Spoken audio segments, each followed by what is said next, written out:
আসসালামু আলাইকুম। সবাইকে আমন্ত্রণ জানাচ্ছি এবি নিউজ প্রাইম সংবাদে। আপনাদের সঙ্গে আছি আমি সুমাইয়া মেঘলা। শুরুতেই জানিয়ে দেব সংবাদ শিরোনাম। নারীর বিষয়ক সংস্কার বাতিলের দাবিতে মহাসমাবেশ, সোহরাওয়ার্দী উদ্যানে জনতার ঢল। অস্ট্রেলিয়ায় পার্লামেন্ট নির্বাচনের ভোট সম্পন্ন, এগিয়ে লেবার পার্টি। নির্বাচনের মাধ্যমে দেশ ফিরবে গণতান্ত্রিক ধারায়, বলেন বিএনপি নেতা দুদু। সারা দেশে বজ্রসহ বৃষ্টির আভাস, আরও বৃদ্ধি পেতে পারে তাপমাত্রা। হাসিনা পরিবার সহ বড় নেতাদের সম্পদ জব্দ, কঠোর ভূমিকায় দুর্নীতি দমন কমিশন। সিঙ্গাপুরের পার্লামেন্ট নির্বাচনে ভোট গ্রহণ সম্পন্ন, এগিয়ে পিপলস অ্যাকশন পার্টি। দেশের ফুটবল জগতে প্রবাসী তারকাদের আগমন শুরু, যুক্ত হচ্ছেন সামিদ। দর্শক, এতক্ষণ শুনছিলেন শিরোনাম, এখন বিস্তারিত। রাজধানীর সোহরাওয়ার্দী উদ্যানে শনিবার ভোর থেকেই জমে ওঠে হেফাজতে ইসলামের মহাসমাবেশের সূচনা। 4 দফা দাবির পক্ষে বিশাল সংখ্যক নেতাকর্মী, উলামায়ে কেরাম ও সাধারণ ধর্মপ্রাণ মুসল্লির উপস্থিতিতে পরিবেশ মুখরিত হয়ে ওঠে। সংগঠনের শীর্ষ নেতারা এবং দেশের প্রখ্যাত আলেমরা উপস্থিত হয়ে নিজেরা ভাষণ দেন, দেশের ধর্মীয় মূল্যবোধ রক্ষার অঙ্গীকার ব্যক্ত করেন। আল্লামা শাহ মোহাম্মদ মুহিবুল্লাহ বাবুনগরীর সভাপতিত্বে এই মহাসমাবেশে বক্তারা হুঁশিয়ারি উচ্চারণ করে বলেন, নারীর বিষয়ক সংস্কার কমিশন বাতিল ও এর প্রতিবেদন দ্রুত প্রকাশের দাবি জানাচ্ছেন। পাশাপাশি শাপলা চত্বরে সংঘটিত গণহত্যার বিচার নিশ্চিতের জন্য আহ্বান জানান। বক্তারা বলেন, 90% মুসলমানের দেশে কোরআন ও সুন্নাহ বিরোধী কোনো নীতি মেনে নেওয়া হবে না।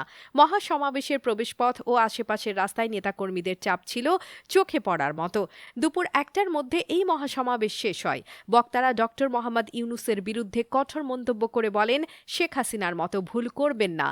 দেশ ও ধর্মের স্বার্থে নীতিগত সিদ্ধান্ত নিতে হবে, তা না হলে এর ফলাফল ভয়ঙ্কর হবে।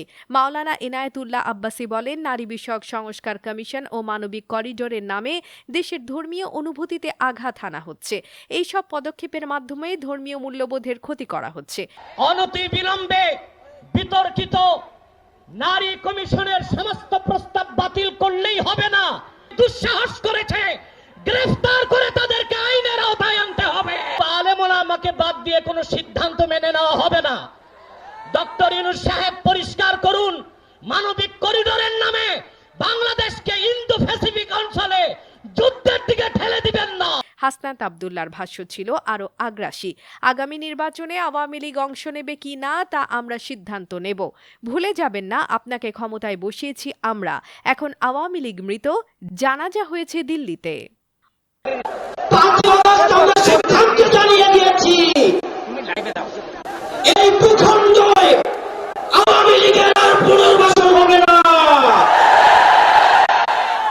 সেই আওয়ামী লীগ আমাদের দাড়ি-টুপিওয়ালা ভাইদেরকে বাইতুল মুকাররমের সামনে থেকে টেনে টেনে রাস্তায় নামিয়ে এনেছিল, সেই আওয়ামী লীগের আর পুনর্বাসন হবে না। অস্ট্রেলিয়ায় পার্লামেন্ট নির্বাচনের ভোট আজ সম্পন্ন হয়েছে। আজ শনিবার সকাল 8টা থেকে দেশের 6টি প্রদেশ ও 9টি কেন্দ্র শাসিত অঞ্চলের 7,000 ভোট কেন্দ্রে একযোগে ভোট গ্রহণ শুরু হয়।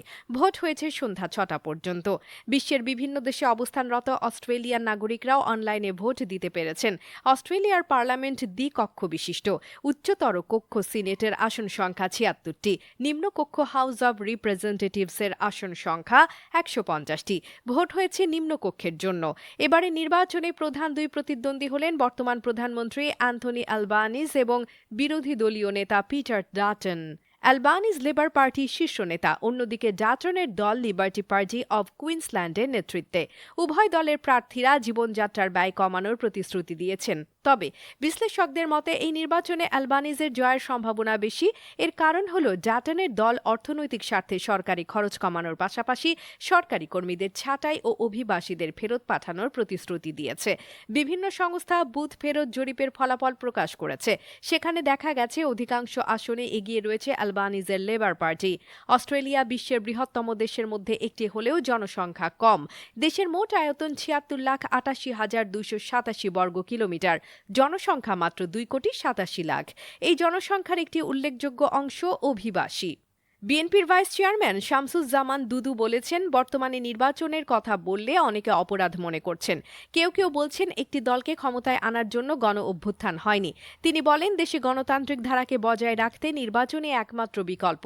নির্বাচনের মাধ্যমে দেশ গণতান্ত্রিক পথে ফিরে আসবে। দুদু আরও বলেন, আমরা বিগত ফ্যাসিস্ট সরকারের সময় 15 থেকে 16 বছর রাজপথে ছিলাম, এখনও রাজপথেই আছি।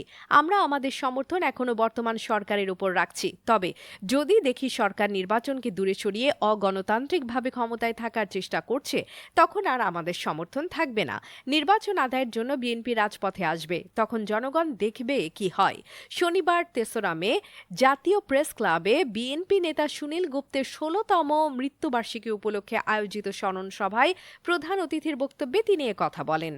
ঢাকাসহ সারা দেশে অস্থায়ীভাবে দমকা হাওয়া ও বজ্র সহ বৃষ্টি হতে পারে। সেই সঙ্গে দিন ও রাতের তাপমাত্রাও বৃদ্ধি পেতে পারে বলে জানিয়েছে বাংলাদেশ আবহাওয়া অধিদপ্তর।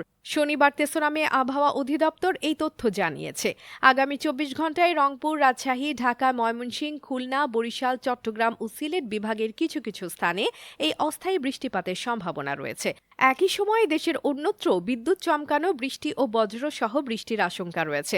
আগামীকাল রোববার সকাল 9টা থেকে পরবর্তী 24 ঘন্টায় একই ধরনের আবহাওয়া অবস্থা দেখা যেতে পারে। তবে সারা দেশে দিন ও রাতের তাপমাত্রা প্রায় অপরিবর্তিত থাকতে পারে। সংস্থাটি জানিয়েছে, পরবর্তী 5 দিনে দিন ও রাতের তাপমাত্রা আরও বৃদ্ধি পেতে পারে। অভ্যুত্থান পরবর্তী সময়ে দুর্নীতিবাজদের দমন পীড়নে দুর্নীতি দমন কমিশনের ভূমিকা বেড়েছে উল্লেখযোগ্যভাবে। মাত্র 8 মাসের মধ্যে দেশের অভ্যন্তর ও বিদেশে অবস্থানকারী শতাধিক দুর্নীতিবাজ, অর্থ পাচারকারী, সরকারি অর্থ লোপাটকারী এবং ঋণখেলাপি সম্পদ ব্যাপক হারে ক্রোক এবং ব্যাংক হিসাব অবরুদ্ধ করে দেশের আইনি ইতিহাসে সফলতা রচনা করেছে এই কমিশন। দুদকের সাম্প্রতিক অভিযানের মাধ্যমে স্পষ্ট হয় দুর্নীতির কাহিনী কতটা গভীর এবং দুর্বোধ্য। বিস্তারিত দেখুন প্রতিবেদনে।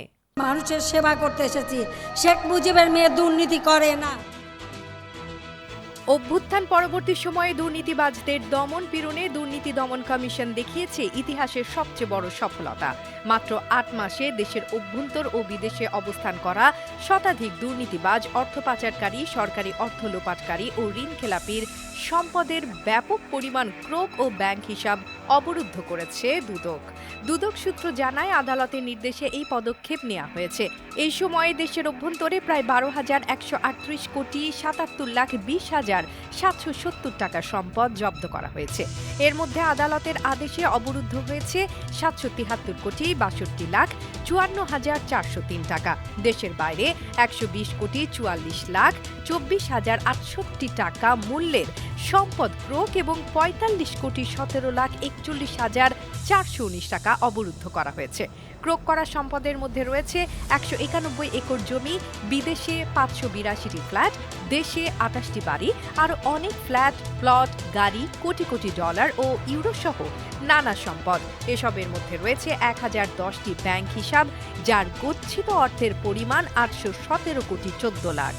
উল্লেখ্য, এই সম্পদগুলোতে হাসিনা পরিবার সহ শিকদার, এস আলম, নাবিল গ্রুপ সহ দেশের শীর্ষ ব্যবসায়ী ও রাজনীতিবিদদের পাশাপাশি পুলিশ ও রাজস্ব বোর্ডের সাবেক কর্মকর্তাদের সম্পদও রয়েছে। সাবেক প্রধানমন্ত্রী শেখ হাসিনা ও তার পরিবারের সম্পদ, সালমান এফ রহমানের শীর্ষ দালাল, সরকারি কর্মকর্তারা এই অভিযানের মূল কেন্দ্রবিন্দু। অভিযানের এই নতুন নজিরে দুর্নীতিবাজদের জন্য এখন আর নিরাপদ আশ্রয় থাকছে না। এই সংগ্রাম অব্যাহত থাকবে বলে আশা। AB news desk report. দক্ষিণ পূর্ব এশিয়ার নগররাষ্ট্র সিঙ্গাপুরে পার্লামেন্ট নির্বাচনের ভোট গ্রহণ আজ সম্পন্ন হয়েছে। আজ 3 মে শনিবার সকাল 8টায় শুরু হয়ে রাত 8টায় শেষ হয়েছে ভোটদান। এই নির্বাচনে 97টি আসনের মধ্যে 92টি আসনে ভোট হয়েছে। ফলাফল প্রকাশ করা হবে আগামীকাল রোববার। নির্বাচনের মূল বিষয়গুলো ছিল জীবনযাত্রার ব্যয়, আবাসন, চাকরি, স্বাস্থ্যসেবা এবং প্রবীণদের নিরাপত্তা। এসব ইস্যু এই নির্বাচনের গুরুত্বপূর্ণ ভূমিকা পালন করেছে। সিঙ্গাপুরের প্রধান রাজনৈতিক দল পিপলস অ্যাকশন পার্টি প্যাপ এই নির্বাচনে বিজয়ী হয়েছে বলে মনে করা হচ্ছে। 1959 সাল থেকে এ পর্যন্ত প্রতিটি নির্বাচনে দলটি জিতেছে। এবারও জয়ের সম্ভাবনা প্রায় 100%। তবে জয়ের ব্যবধান নিয়ে কিছু প্রশ্ন দেখা দিয়েছে। 2020 সালের নির্বাচনের তুলনায় এবার কিছুটা পার্থক্য দেখা গেছে। সেবার দলটি 60% আসনে জিতেছিল। এবার বাকি 40% বা 10টি আসনে বিজয় পেয়েছে বিরোধী দল ওয়ার্কার্স পার্টি। এই ফলাফল প্যাপের জন্য ছিল সবচেয়ে দুর্বল। গত 60 বছরে মাত্র 4 জন প্রধানমন্ত্রী পেয়েছে সিঙ্গাপুর। সবাই ছিলেন ক্ষমতাসীন দলের নেতা। সবচেয়ে দীর্ঘ সময়ের জন্য ক্ষমতায় ছিলেন লি কুয়ান ইউ। তিনি 25 বছর দেশের প্রধানমন্ত্রী ছিলেন। বাংলাদেশের ফুটবল জগতে প্রবাসী ফুটবলারদের আগমনের ধ্বনি শোনা যাচ্ছে। বাংলাদেশ ফুটবল ফেডারেশন এ ব্যাপারে উদ্যোগী হয়েছে। একই সঙ্গে ফুটবল প্রেমীরা উৎসাহিত। ইংলিশ প্রিমিয়ার লিগে খেলছেন হামজা দেওয়ান চৌধুরী। তারপর প্রবাসী ফুটবলারের সংখ্যা বাড়ছে। কানাডিয়ান প্রবাসী ফুটবলার সামিত সোমো বাংলাদেশ দলে খেলার আকাঙ্ক্ষা প্রকাশ করেছেন। তিনি ইতিমধ্যে কানাডায় বাংলাদেশের কনসুলেট অফিসে পাসপোর্টের জন্য আবেদন করেছেন। এর আগে অনেক বছর ধরে সামিতের বাংলাদেশের হয়ে খেলার আলোচনা চলছিল। তখন তিনি কোনো সিদ্ধান্ত নেননি। হামজার অভিষেকের পর সামিত তার ইচ্ছা প্রকাশ করেন। দুজনের মধ্যে আলোচনা হয়েছে। সামিত গতকাল কানাডার টরন্টো কনসুলেট অফিসে উপস্থিত ছিলেন। সেখানে তিনি ক্রীড়া সাংবাদিক আবু সাদাতের সঙ্গে আলাপ করেন। আলাপে সামিতের বাংলাদেশের হয়ে খেলার কারণ, লক্ষ্য ও সমর্থকদের প্রতিক্রিয়া উঠে আসে। তিনি বলেন, এটি উত্তেজনাপূর্ণ। এখানে এসে সবকিছু বাস্তব হচ্ছে। আশা করি পাসপোর্টের কাজ এবং ফিফার অনুমোদন সময় মতো পেয়ে যাব। এরপর আমি বাংলাদেশের জন্য খেলতে পারবো। দর্শক, এতক্ষণ আমাদের সঙ্গে থাকার জন্য ধন্যবাদ। সর্বশেষ সংবাদ পেতে ভিজিট করুন আমাদের ওয়েবসাইট www.abnewsinternational.com এ। সেই সঙ্গে নিয়মিত ভিডিও নিউজ পেতে আমাদের ফেসবুক পেজ ও ইউটিউব চ্যানেলে চোখ রাখুন।